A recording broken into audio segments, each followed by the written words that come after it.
So why VR? And this is an old Chinese proverb that I pull out all the time, and tell me and I may forget, show me and I may remember, but involve me in something and I'll actually understand it. And that's one of the real powers of virtual reality. We're visual creatures, a human, and we're getting inundated with data and having trouble accessing it readily and sharing it. So that's really what we're talking about.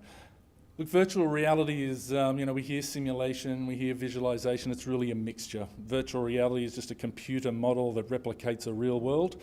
And in the past, there have been isolated applications.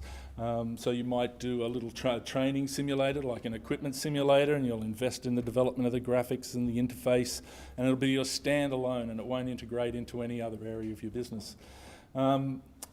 Companies like Coal Services and University of New South Wales have done some great work in developing general induction for new entrants into the mine. It's not easy to get to a mine, they're in remote locations, and we can show a mine exploding and fire and do emergency response and even mines rescue type of applications in a VR environment. So the training applications have actually been driving VR implementation into mines and critical infrastructure, and we also do quite a bit of work in policing. The visualization side of it is coming through in the construction stage. In early design, we do a lot of work in road, rail projects, building development, where they're doing 3D design work in the development stage, and then it doesn't get used further in the project. So we'll talk about building up a central visual database that can be leveraged across a whole range of applications. And of course, geology visualization in mining is some mining companies are spending a lot of money just focusing using visualization technology just so they can understand the geology better. So I guess a good way to describe what a next generation of 3D graphics can be is a window on operations that we can go back and replay the past, we can look at the present, and we can also analyse and test scenarios in future planning. So using the virtual to improve the reality is a bit of a tagline that we've sort of developed that applies to what we're doing. A definition would be implementation of a spatially referenced visual communications platform to support the organisational goals of operational excellence across safety planning, optimisation, training, monitoring and execution functions of the business. So we want to expand the applications of 3D graphics. A graphics and data technology framework that can improve and preserve and institutionalise our workforce knowledge and sustain operational excellence by improving processes, enhancing communication, increasing competency and minimising risk. These sort of definitions are really targeted at high-level decision makers within a critical infrastructure organisation. And really what we want to hopefully take away today, that rather than training being a completely isolated investment in 3D graphics, that it actually has huge value across other areas of the organisation. So why? We want a safer operation. We want to be able to execute to plan. We want people to learn through experience. We want to get collaboration going. We want to break down silos of data. The future in mining is really in that remote operations automation. The best way is for us to have a virtual interface into that and be able to overlay a whole range of data into that. And of course, incident management and concept visualization. So not only focusing on today, but also focusing on future applications. And we think in the discussions that we've had and some work that we're doing, that the systems will elevate employee understanding of how data, information, strategy, processes, events, and one's own actions impacts on the goals and objectives of the operation, both immediately and in the future. How are people a part of a whole organisation rather than just being in their own division? So, we call it a virtual strategy and how to implement it into an organisation. It's a powerful communication tools for project design, planning and approval processes. We've done a number of isolated projects that just in approval processes in a construction where community uproar about what something's going to look like, they get to see it in a virtual environment, and we eliminate the lack of knowledge. And generally when somebody doesn't understand something, they're more likely to disagree with it or be resistant to change or acceptance. So real-time remote visual access to production and performance data for management and control. Real-time decision-making. Decision rooms of the future are going to be management actually being able to see real data in real time rather than waiting a month or a reporting cycle to be able to make decisions on performance. Improved responsiveness to incidents and breakdowns. And this is a massive area where a return on investment can come in a mining environment.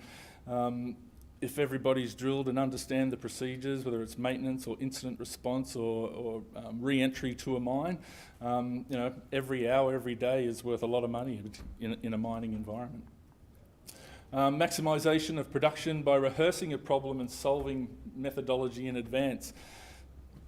The defence and, as the gentleman from CAE mentioned earlier, the civil or the commercial airline industry have been using this type of technology for years to put people through their paces to respond to unusual responses or events. So you can't just train someone in a mentoring environment where they're buddy program, because they're not going to get exposed to a whole range of critical incidences and how they respond to them. We do a lot of work with the Queensland Police Incident Command team at the Academy, and they use VR to be able to put people under time and event pressure. They don't test them on it. It's not something that they want to get a score on. They just want to, they've been through their theory, they want to see them applying that knowledge and to generate experience, because they just can't give them that sort of experience in their workplace. We want to increase the level of competency of new employees without impacting on operations. That's an obvious one. It's hard to shut down a mine and just dedicate it to being able to, as a training environment, or in New South Wales, that has been an approach. Particularly saving a life or preventing an injury by creating improved situational awareness and operational awareness, people understanding everything that's going on, not just their role in that environment. And the ability to test and develop the competency of supervisors under time and event pressures is one of the recent health and safety reports out of the Queensland government was that competency of the deputies and the under managers and the executives was a critical development to improve health and to improve safety in a mine. So really, it's a creative communication technology. When people say, "What do you do?" We're 3D graphics and we're using it as a communications tool. So it's not just a training tool. But we're also very interested in the term training, where a lot of training is developed as a course you go away and do for a day, rather than it being embedded in your day-to-day, that being able to access information is critical. So it's a visual point of reference rather than just a documented or a computer-based file structure. It's a real-world reference. So we want to break down those information silos from divisions so they're all working off the same central visual database, able to load up data into that so information can be shared more readily. I hope to not kill you with PowerPoint, but so everybody's seeing the same thing, enhanced team understanding, the ability for people to collaborate, and of course problem solve. So communications efficiencies is really what we're looking at developing. We've mentioned prepared people and heightened safety awareness, procedural competency, accessible central point of reference for data. So instead of trying to get to your normal file structure, trying to find a particular document, if you had a 3D real-world interface, you could just go to that piece of equipment, click on it and bring all the data that you need, whether it's real-time streaming out of the mine, or whether it's historical, or whether it's the manual or the maintenance process or whatever it may be.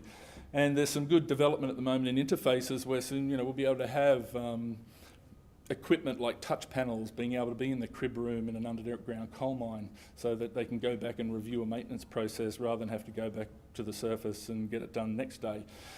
So again, we're trying to save time, and some of the mantras from our customers, if we can just save one day, just one day of downtime, then it's going to actually return the investment.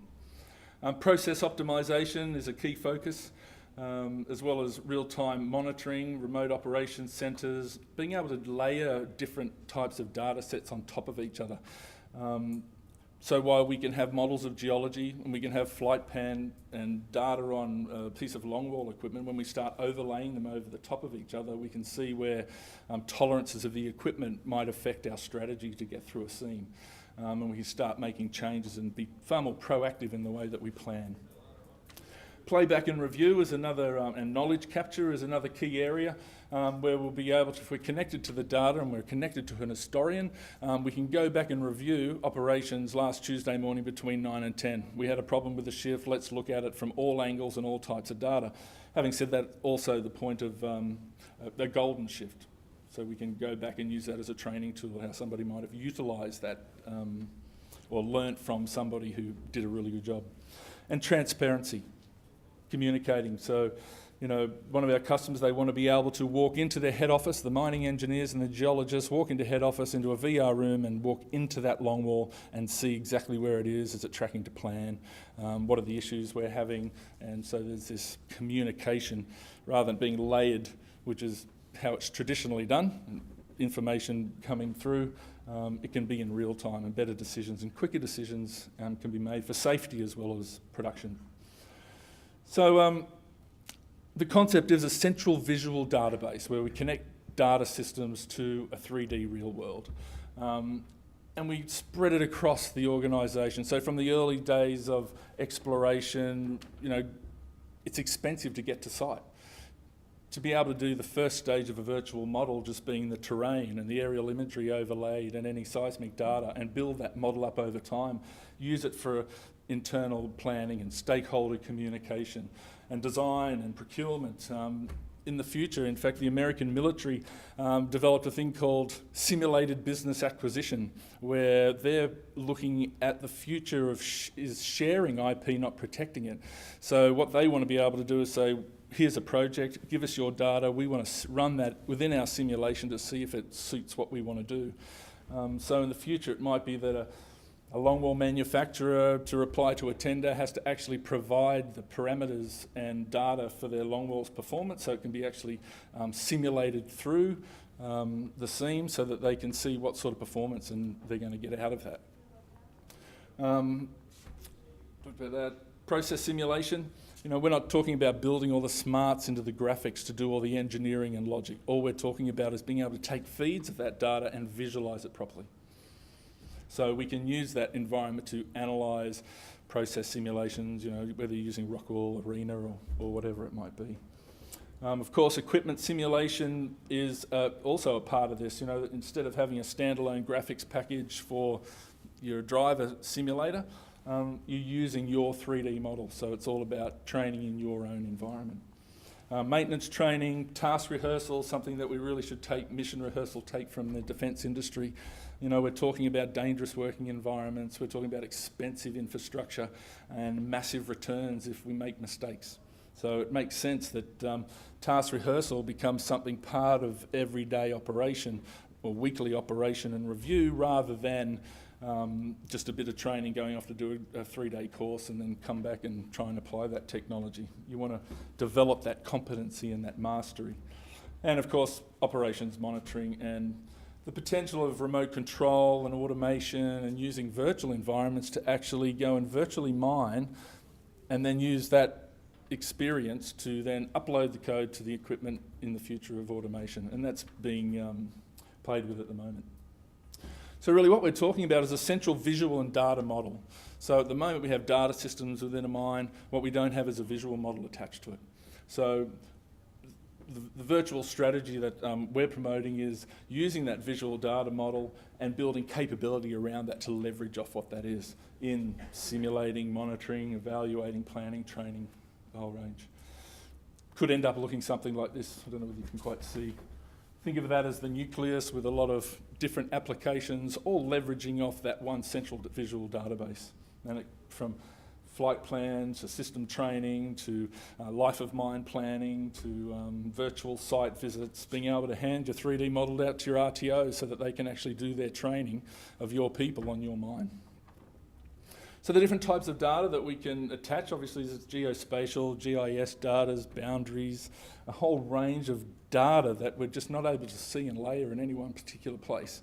You know, so I'm sure we've got that data somewhere and someone will have to run off and find it. So one central visual database is going to create a lot of efficiencies just in finding and discovering data and how to be able to use it.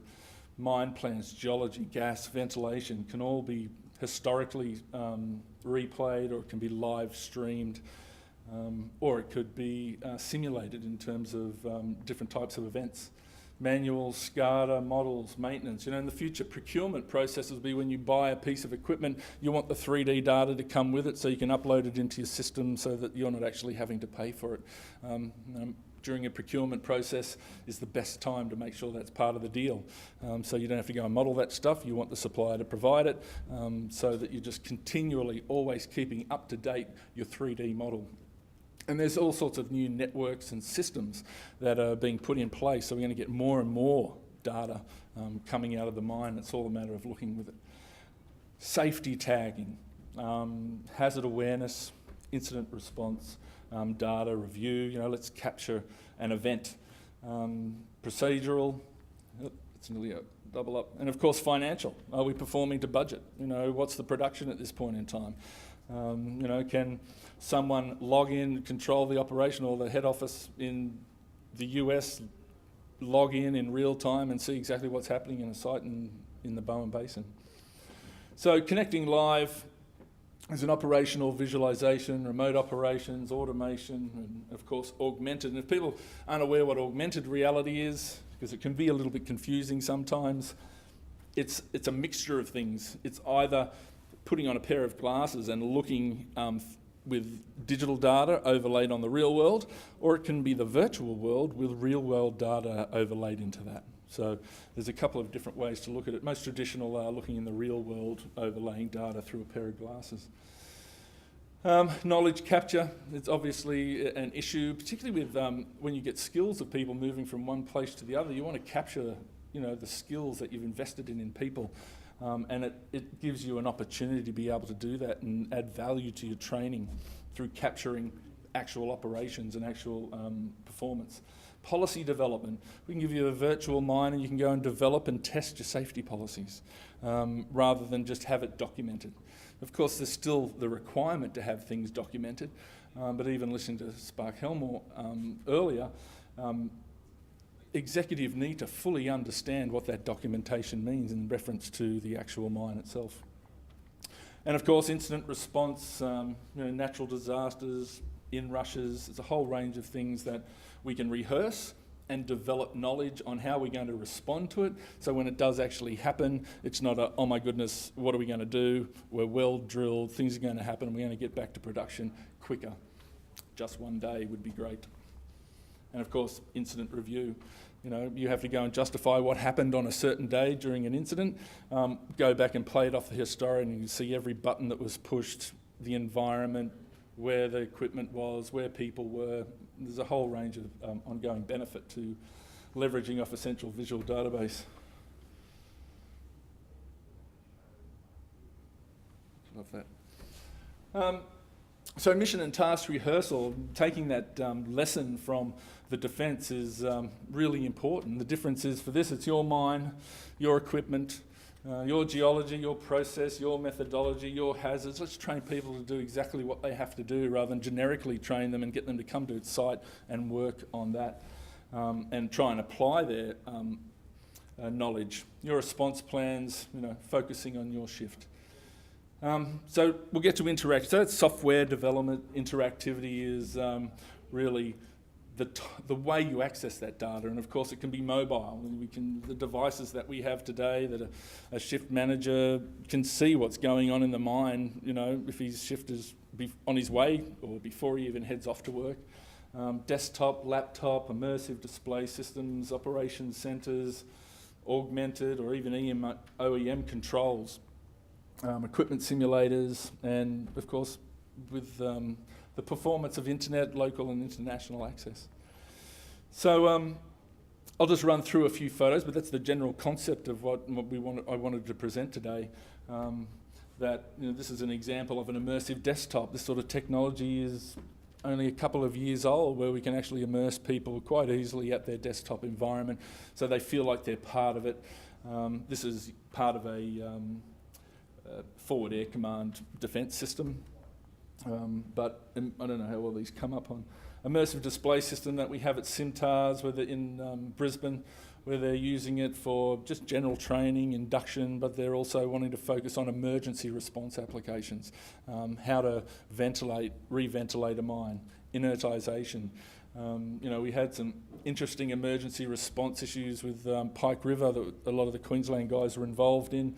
And we're looking at putting the police together, working with the inspectorate, being able to work with the mines as well so that we can do this multi-agency response. They learned a lot of lessons out of the Pike River event about the way the different agencies had to work together and who was capable of making what decisions.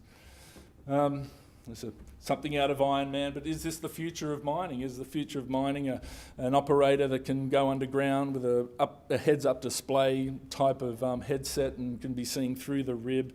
He can put his hand over a piece of equipment and see everything inside it, understand what he has to do, and not be...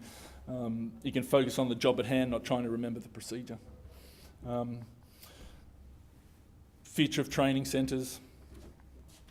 This is a high-resolution dome. So there's a whole range of different types of systems, from a boardroom, just a single projector in a boardroom, up to fully immersive. It depends what the application. When you talk about virtual environments, it doesn't have to be immersive. It doesn't have to be the big 360-degree display to be able to get value out of doing that, because that can be a really price-prohibitive type of... you pay about $750,000 for a 360-degree display. This is actually a $1.5 million 5-metre dome, but it's got 14 WQ XGA projectors on it because they want to be able to do night vision, but they also want to be able to pick up a plane at 10 kilometres away. We don't have that fidelity requirement in the mining space, so we can get away with much cheaper infrastructure. 10 years ago, you needed to spend $1 million on a computer to drive this type of interactive data. Now, my $1,800 laptop probably performs 20 times the performance of that. So infrastructure's come right down, so it all comes about building specific applications to suit your outcomes. And as I said at the start, I'm not a mining specialist, we're a graphics specialist, so what really excites us is working with domain specialists, whether you're in mining or policing or whatever it might be. We can show what the technology can be used for, but it's you that's going to come up with the ideas on how you might be able to apply that to solve problems within your organisation. And the beauty is with VR environments, it's not a video that you cut and put on the shelf and watch it once, it's something you can continue to build on. And you never lose the investment that you put in it. It just keeps compounding in its value. Into remote operating centres, being able to switch from a multiple of windows to actually a full 3D immersive presence within the mine to see what's going on. It just adds to situational awareness and collaborative awareness of what's going on, so we can get more informed decisions made quicker, which is going to potentially save lives and get back to production quicker. We can also have technology where we can capture everything and everything streamed at once. So there's some very cool things out there that can complement this type of thing. This is just an image of, most people look at a mine plan in the industry from a plan view from above, and they don't appreciate the undulations and how complex a mine environment is. So just simple things that we've shown some people that, this is a particular coal mine, and they went, oh goodness me, we thought, we expect that it would be flat. So how do you do your inrush and inundation planning if you haven't actually got the data? And when we got the data for this mine, all their surveying data, what we call in the Z field, was just ridiculously off. And we had to push back to the mining company and go, guys, you need to survey properly in 3D, otherwise we know where the layout is, but what's the undulation? So it actually pushed back to make sure there's better data coming out of the mine. So they had to change the way they were doing the survey. For us, it's crap in, crap out. We can overlay boreholes and represent geology and just keep overlaying different types of data depending on what the learning requirement is or how they want to be able to look at it. But to be able to track your longwall through the seam in real time remotely is a hugely powerful tool for management as well as controllers, as well as communicating from corporate down to the operators themselves. This is our strategy. This is what we have to do to stay on budget. And it's not about, in a lot of cases, about improving production. It's about staying on budget because, if we're going to plan for something, we want to make sure we're hitting those. And if we fall behind, how are we going to get back in? If we get trouble, how do we fix it and how do we get out of it? And having simulation environment overlaid on, we can practice that so that, part of your weekly training is to go and say, leverage to where they can be. And this is a GAG unit. We did a simulator for the Queensland Mines Rescue, which is a piece of equipment that costs $10,000 an hour to run just in fuel. So they spent $50,000 just doing a simulator so the guys can sit inside in a nice air-conditioned office and go through the full operational procedures instead of having to wear earplugs and go outside in 45-degree heat in central Queensland. And of course, we can set your mine on fire, and we can cause accidents, and we can create any type of incident that you might want to drill your people on responding to. And that's about it. Thank you. That's all right. Any questions?